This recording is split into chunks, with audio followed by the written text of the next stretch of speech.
So as you all know now, I consider myself fluent in Spanish, and as of late, I thought about a change that I've made in my Spanish speaking that I have not brought up on this channel, and it's the fact that that change is the fact that I do not use Spanish slang very often anymore, and that's intentional. And in this video, I want to highlight a point, and that point is I don't think that it is ideal to use Spanish slang, to use slang from Spanish-speaking countries, specifically slang that is very culturally connected. And in this video, I will articulate my argument for why I think we should stop doing this as non-native Spanish speakers. And again, when I say doing this, I'm referring to using slang, basically trying to be hip and be cool and use the slang of the country, use the slang of the country of the person that we're speaking with. So in this video, I'll articulate my point in that regard. Now, before I make any specific points, I want to say that I'm not saying that we should not be familiar and learn the slang of other countries. I think it's almost impossible to understand Mexicans if you don't understand slang. I think it's impossible at this point really for you to understand any large group of Spanish speakers if you don't understand the slang from their country. So it's important to understand the slang. And I also want to clarify that I'm not saying that you should never use the slang of a specific country. I'm just saying that we should have some finesse, some tact. We should be delicate in our use of slang from other countries, and I'll explain why. And I have some perfect, I think, in my opinion, some perfect analogies that I can make for those of you that are native English speakers that hopefully can help you see why tenemos que tener mucho cuidado en cuanto al uso de la jerga. Listo, vamos pues. So the first reason why I think it's important for us to be careful in our use of slang from a specific country is because it can come off extremely inauthentic. And early on, when I was learning Spanish earlier in the first few years of learning the language, I thought it was cool, and this is just me being naive at the point. I thought it was cool to kind of sprinkle in the slang, like Mexican slang, if I was talking to someone that's Mexican, or sliding in some Peruvian slang if I was talking to someone from Peru. And while it's true that some people appreciate that, to a lot of people that comes off extremely inauthentic. And I can give you some examples that will articulate exactly why these things can be perceived as inauthentic. For those of you that are from Canada, I'm from the southern United States, okay? So just to give you some background, right? I'm from the southern United States. On my mom's side, my entire family is African American from southern Georgia, from Savannah, Georgia.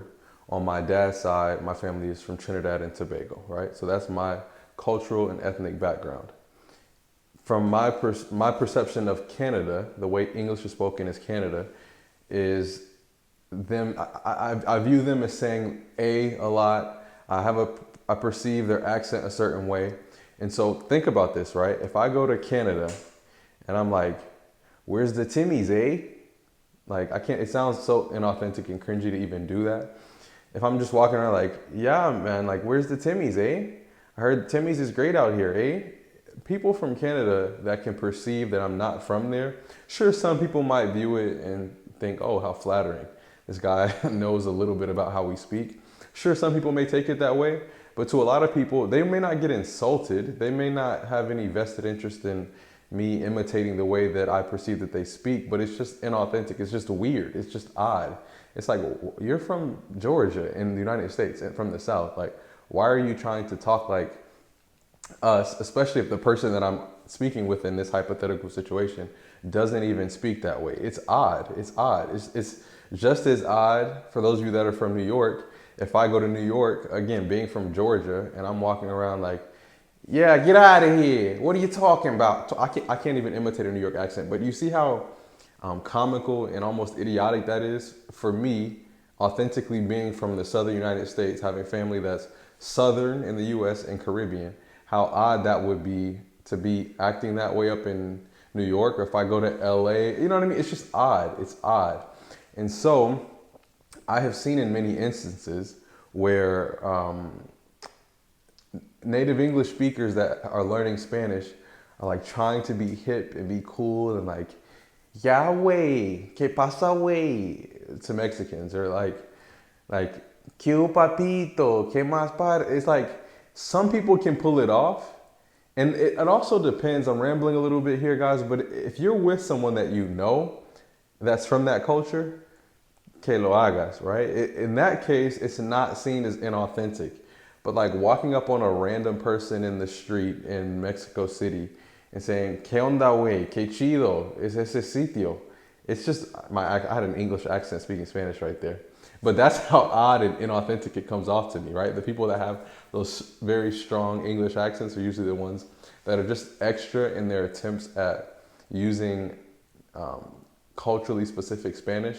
And so just consider that. I'm not saying it's the end of the world. Again, some people might view it as flattering, but just think about my Canadian English change example, or me from the South going to New York and speaking in a certain tone or using phrases that they know in New York that they use, but we don't use in the South. It's inauthentic. It's a little odd. Again, there's some nuance there though, because if I have a couple of cousins, I think, that still live in New York. If I were to go up there with my cousins, spend some time with them for a little while, and with them I use those words, or if I'm with my cousins and then they're with a group of their friends and then we use some New York slang, there's some nuance there, right? It's not as inauthentic, right? So there's a balance, but just keep that in mind. Again, to piggyback off of the nuance, I'd like to add here that even though I'm saying that, everything isn't for everybody. And what I mean by that phrase is some people can naturally just pull off using slang when they speak Spanish. For some reason, I don't know what this intangible aspect of their spoken Spanish is, but they have something that doesn't make it come off as cringy when they implement slang in their when they speak. It just doesn't sound bad. It sounds natural. It sounds normal. And at least in the context of videos, I've seen people, native speakers, respond well to it, right? And so it just depends. It's just nuance. I'm just saying the nuance is there is all I'm saying. It's not a uniform thing where it's just like, oh, I learned some slang from this country, I should use it. It can come off extremely authentic. It just does. It just does. The next reason why I think you should be very careful using slang in other countries or even where you live with native speakers is that your perception of the slang and its and how widespread it's used may be inaccurate. What do I mean by that? You may think that it's completely normal to say a certain word from a specific Spanish-speaking culture because you hear it a lot. And you may not realize that you're hearing that word a lot from a specific demographic, meaning young people might use that word, but it would be disrespectful to use that word with an older person. There's nuance there. That's the theme of this video, nuance. Certain people from a certain social class might use that word, whereas others don't. And you're using it with people of a different social class, not knowing what you're doing. That's another reason. Another reason, maybe this is a word that no words belong to anyone, but you guys get what I mean. It's a word that belongs to certain cultures within a country. And again, once you get advanced enough in your Spanish, you'll understand that in certain parts of certain countries, certain words are used. Like people from another part of the country don't use certain words that could mean the same thing. And so I say all that to say, if you feel, quote unquote, feel like you're comfortable with the slang from a specific region or a specific country, and you go around using it, not knowing the specific context that it should be used in, you could be insulting someone, meaning you could be speaking to someone from a certain social class, not realizing that that word shouldn't be used in that social class. And again, these are all little societal rules that we don't have to follow. I'm just saying certain words come off a certain way. For example, I'm talking in the air. Let me give you a specific example. And for those of you that are watching, I'm not sure, even me, after 4 years of learning Spanish, I'm not sure if this is a curse word, but the word joder, no jodas, okay? If you say that to the wrong person, you hear that a lot from a lot of people in a lot of different cultures. That's slang, right? Which is like, don't F with me, basically. But it's used so casually that you would think it's igual, you would think it's the same, pensarías que es igual a no me molestes. Like you would think it's the same as like, don't bother me, like leave me alone, or like chill out, but it's not the same. So if you use that with the wrong person because you've heard it so much and you think you know the slang and you've heard it so much, you use that with the wrong person, it's una falta de respeto. It's very disrespectful to say that around the wrong person, an elder, for example, or certain people, right? And so you have to be careful with that. Another thing I want to add here is that you may think that, again, that a word is commonly used amongst a group of people when it's not, and it's associated with like a specific culture that somebody that you're speaking to doesn't identify with. For example, okay, a lot of words might be commonly used in reggaeton, right? And I know it's hard for you guys to believe, some of you, but not all people in Spanish-speaking countries listen to reggaeton. Not all people like it. Some people want to be disassociated with reggaeton. Like they'll literally tell you, no me hables de eso, no escucho esa música. Hasta que dirían que esa música no es música. Even to the point where they would say reggaeton isn't music. These are people in Spanish-speaking countries, believe it or not, okay? So if you go up to someone using some slang that you heard in a reggaeton song, and they perceive reggaeton as a misrepresentation of their culture, okay? This is a real thing. You're insulting them, okay? It's almost like somebody coming, again, I think I mentioned this before, but somebody coming to me just because I grew up in Atlanta, in Metro Atlanta, and they're using slang that they think is what's common here. And I'm like, I don't really talk like that. Like, I mean, sure it has its place, but I don't talk like that. And I'm very much from Metro Atlanta, you know? And I'm not saying I would get insulted, but some people would, right? It's the same, I guess. Let's say you went up to somebody that's Jamaican and you're like, bad man, what you want to do? It's like, they'd be looking at you like, what are you, all Jamaicans don't talk like this. Like, what are you doing? Like, relax, you know? And so hopefully that point was well articulated. As always, as I'm recording, my brain is rambling, so I'm not sure if these points are being well articulated, but hopefully that makes sense. And you guys may disagree. If you do, let me know in the comments below. Let's go to the next point if I even have one. I'm not sure. I'd also like to add that you have to remember that slang in one country can be normal. It can, slang can represent something normal in one country, while at the same time in another country represent something much different. And I'll give you all some examples. If you don't understand them, do some research, ask some of your buddies from some of the countries that I'll mention here. But in Colombia, again, I use Colombia a lot, el pito is the horn of a car, like a car horn. So if you say honk the horn, you say el pito, like el pito is the horn. If you say el pito in Mexico, it means something else. Significa el miembro del cuerpo de los hombres. If you don't understand Spanish, you'll figure that out.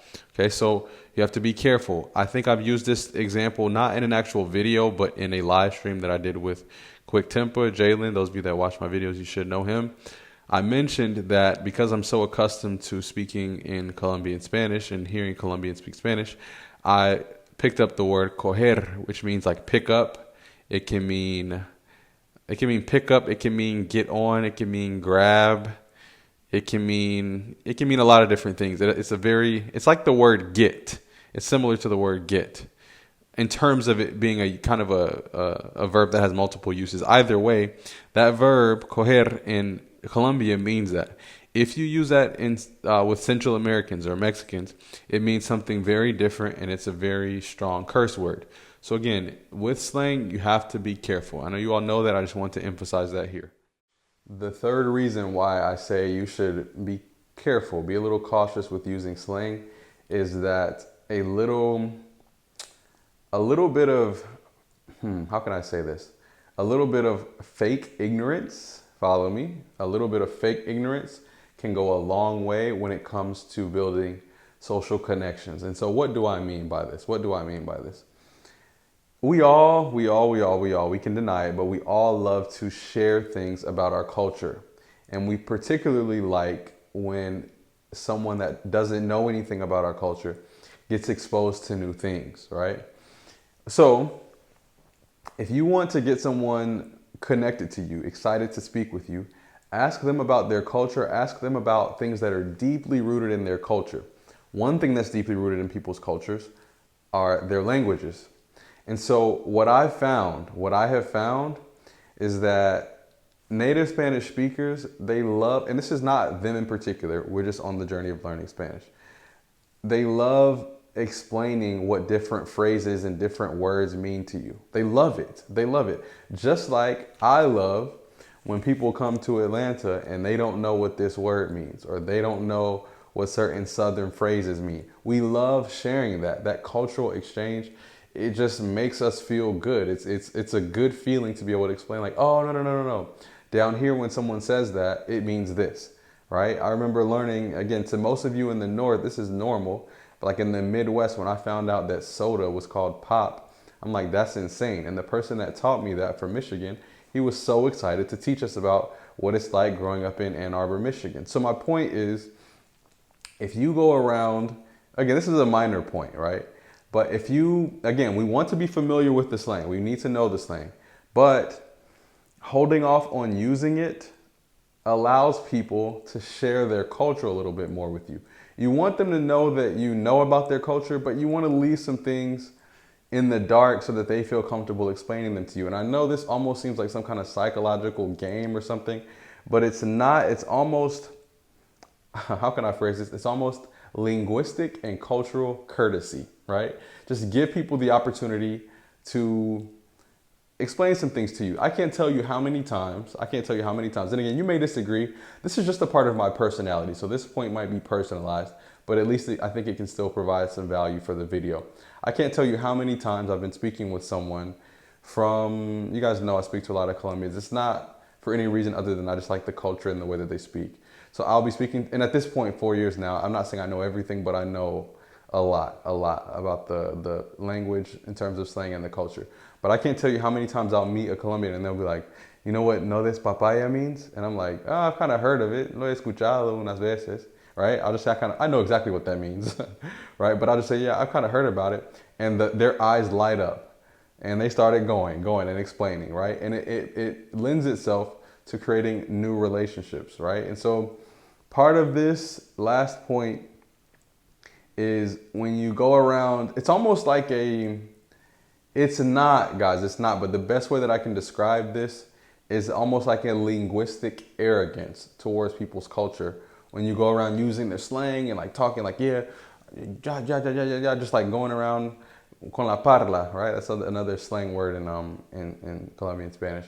Like when you go around just acting like you know their slang and know this word, that word, even if you know, in my experience, it's better just to keep calm.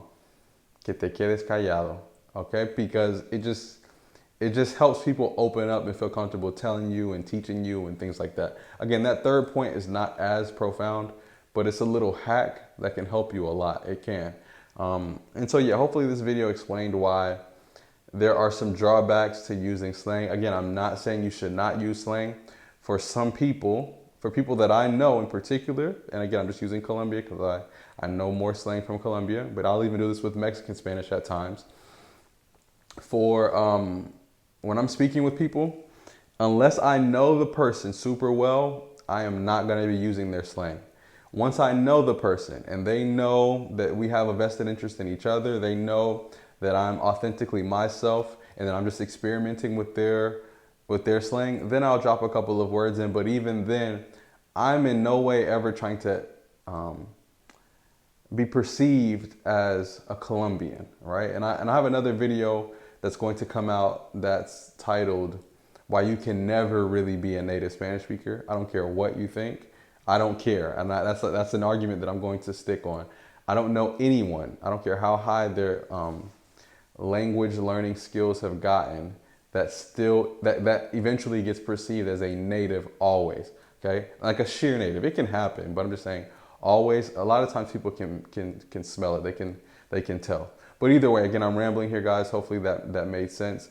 Just ten cuidado con la jerga, por favor. A veces es muy útil utilizarla, pero a veces también puede ser un poco mal usar la jerga de un país.